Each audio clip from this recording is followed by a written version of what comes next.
बिस्मिल्लाहिर्रहमानिर्रहीम अस्सलाम वालेकुम प्यारे व्यूअर्स कहने से भराओ की हाल चाल है जी। ਅੱਜ ਅਸੀਂ ਤੁਹਾਨੂੰ ਬਣਾਉਣਾ ਸਿਖਾ ਰਹੇ ਹੈਗੇ ਆ ਬੇਸਨ ਦੀ ਮਠਾਈ ਜਾਂ ਬੇਸਨ ਦੇ ਲੱਡੂ, ਜਿਹਦੇ ਲਈ ਸਾਨੂੰ ਸਭ ਨਾਲੋਂ ਪਹਿਲੇ ਜਨਾਬ 2 ਤੋਂ 3 ਚਮਚ ਜਿਹੜੇ ਨੇ ਨਾ ਦੇਸੀ ਘੀ ਦੇ ਚਾਹੀਦੇ ਨੇ। ਠੀਕ ਹੈ, ਉਸ ਤੋਂ ਬਾਅਦ ਜੀ ਅਸੀਂ ਬੇਸਨ ਵੀ ਛਾਣ ਕੇ ਰੱਖ ਲਿਆ ਸੀ ਤਾਂ ਕਿ ਨਾ ਅੱਛੇ ਤਰੀਕੇ ਨਾਲ ਬੇਸਨ ਨੂੰ ਛਾਣ ਲਿਆ ਸੀ, ਵਿੱਚ ਕੋਈ ਸੁਸਰੀ ਵਗੈਰਾ ਜਿਹੜੀ ਹੈ ਨਾ ਉਹ ਖਤਮ ਹੋ ਜਾਏ। जी असी जनाब अपना घी मैल्ट होने वाला है, ठीक है जी। तो इस तो बाद असी ये पावांगे बेसन। जी ये बेसन अब हमने डाल लिया जी। इसमें बेसन को हम अच्छे तरीके से भूनेंगे।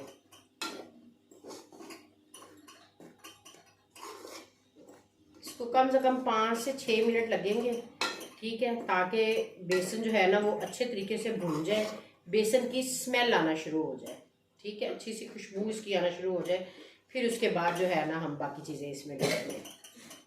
बिस्मिल्लाहिर्रहमानिर्रहीम जी हमने जी ये देखें हमने लो फ्लेम पे जो है ना इसको अच्छे तरीके से भून लिया है। बेसन की बहुत अच्छी सी खुशबू आना शुरू हो गई है कि हमारा जो बेसन है वो अच्छे तरीके से पक चुका है। अब हम 5 से 6 अंडे जो है ना, हमने आधा किलो बेसन लिया था, उसके लिए 3 से 4 चम्मच देसी घी हमने डाल के उसमें अच्छे तरीके से भुना है। अब हम 5 से 6 अंडे जो हैं वो जूसर में डालेंगे और साथ उसमें हस्बे जायका चीनी, जिसको जितनी मीठा ज़्यादा पसंद है वो ज़्यादा डाल ले, जिसको थोड़ा पसंद है वो थोड़ा डाल ले। आधा किलो बेसन में कम से कम पाइया चीनी जो है ना, 1 पाव के करीब जो है ना चीनी जाएगी। और हम जूसर में अंडे और चीनी का डाल के इसको मिक्स कर लेंगे और फिर हम इसमें डालेंगे।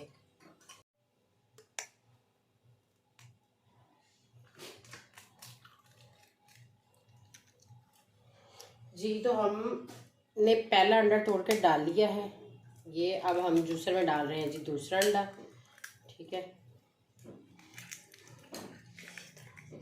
इसी तरह से आपने कम से कम 5 अंडे, ठीक है, वो इसमें डालने हैं जी। तो हमने 5 अंडे जो है अपनी जूसर में डाल लिए हैं और ये जो है वो 1 पाव के करीब है चीनी, वो मैं इसमें डाल रही हूँ। मेरे बच्चों को मीठा ज़्यादा पसंद है, इसलिए मैं थोड़ी सी चीनी और डालूँगी इसमें। तकरीबन आधा गिलासी जो है ना और डाल रहे हैं चीनी को। और उसके बाद हम इसके ऊपर ढक्कन दे के अच्छे तरीके से ब्लेंड कर लेंगे।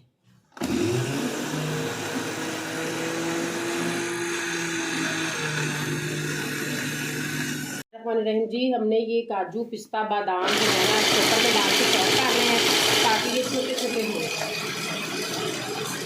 हमने चॉपर की मदद से जो है काजू पिस्ता बादाम को चॉप कर लिया। आप छुरी की मदद से भी इसको छोटा छोटा काट सकते हैं।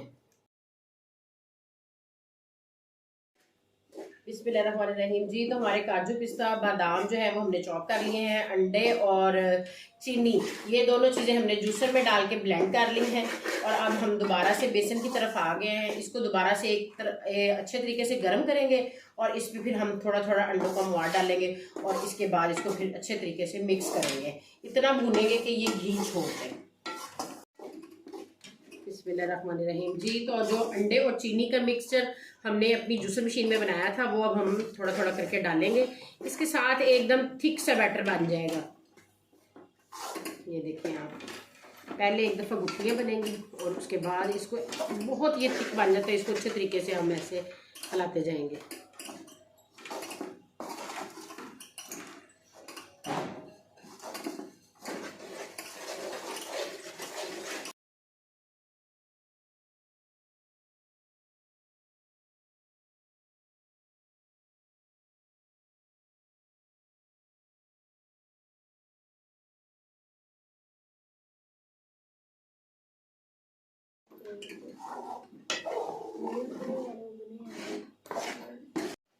बिस्मिल्लाहिर्रहमानिर्रहीम जी ये देखें हमने थोड़ा सा जग में पानी डाल के ना और अंडों का जो बाकी बैटर उसके साथ लगा हुआ था वो भी हमने इसमें डाल दिया है, ठीक है जी। इसको हम इतना अच्छे तरीके से भूनेंगे ना कि इसमें ये जो हल्की फुल्की हमारी गुठलियाँ बनी है ना ये ख़त्म हो जाए एक तो, और दूसरा जो है ना बेसन घी छोड़ना शुरू कर दे, ठीक है जी। बिस्मिल्लाहिर्रहमानिर्रहीम अगर कोई चीज़ घी ना छोड़ रही हो तो उसके लिए घी छिड़वाने के लिए उसके साथ थोड़ा सा घी लेके हम साथ ऐसे किनारों पे लगाएंगे और जो हम चीज़ पका रहे हैं वो अच्छे तरीके से जो है ना घी छोड़ना शुरू कर देगी। ये देखिए हमने 1 चम्मच जो है ना घी का इस्तेमाल किया है। और अब हम इसको अच्छे तरीके से भुनेंगे और इसमें हम जो है वो अपने मेवा जात भी डालेंगे। रहीम जी, ये अब हम अपने जो है ना खुश्क मेवा जात जो है ना हमने किए थे चॉप, वो डाल रहे हैं। ठीक है, ये थोड़ा सा हमारे पास गिरी का बुरादा भी था, ये भी हम डाल रहे हैं जी। ये देखिए, कुछ हम गार्निश के लिए रख लेंगे और इनको अच्छे तरीके से हम जो है ना ऐसे मिक्स करेंगे। और साथ साथ हमारी जो है मिठाई समझ लें आप, बेसन का हलवा, ये जो भी है बर्फ़ी है, ये अच्छे तरीके से भून जाएगी। जी, तो ये देखें हमारा भूनने के बाद इस तरह की शक्ल इसकी आ गई है, इतनी प्यारी खुशबू आ रही है। ठीक है जी, अब हम इसको डिश आउट करते हैं और फिर हम फाइनल इसकी लुक आपको दिखाते हैं। बिस्मिल्लाहिर्रहमानिर्रहीम। जी, आप देख सकते हैं हमारा जो है बेसन का हलवा, हमारी बेसन की मिठाई बहुत अच्छी सी बन के रेडी हो चुकी है। देखिए कितनी प्यारी, कितनी शानदार इसकी खुशबू आ रही है। ये सर्दियों की सौगात है मेहमानों के लिए, बच्चों के लिए, ये बहुत अच्छी है। अगर आपको मेरी वीडियो अच्छी लगी हुई, अगर आपको मेरी वीडियो अच्छी लगे, इसको सब्सक्राइब, शेयर, लाइक और कमेंट्स ज़रूर पास करिएगा। अल्लाह हाफिज़।